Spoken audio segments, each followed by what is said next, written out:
રાજ્યમાં એલએનજી ની કમી ન રહે એટલા માટે થઈને ચીફ સેક્રેટરીના અધ્યક્ષપણે એક કમિટી રચવામાં આવી છે. રાજ્ય અને કેન્દ્ર સરકાર સાથે રાજ્ય સરકાર કેન્દ્ર સરકાર સાથે સતત સંકલનમાં રહીને તકલીફ ન પડે ઘરેલું ગેસને અને એમાં પણ ભાવ નહીં વધારવાનો નિર્ણય એ કેન્દ્રની સરકારે લીધો છે, એને આવકારીએ છીએ. ડોમેસ્ટિક પીએનજી અને સીએનજી એ બંનેનો ભારત સરકારે ભાવ નહીં વધારવાનો નિર્ણય લઈને દેશની જનતાને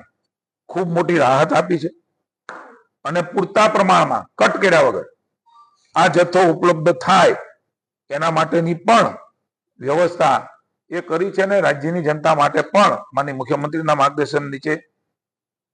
ચીફ સેક્રેટરીના અધ્યક્ષસ્થાને બનેલી કમિટી એનો રિવ્યુ કરીને જ્યાં જેવી જરૂર પડે ત્યાં એ રાજ્ય સરકાર પણ એમાં ભાગીદાર બનીને ગ્રાહકોને પૂરતું ગેસ મળી રહે એની ચિંતા કરી છે.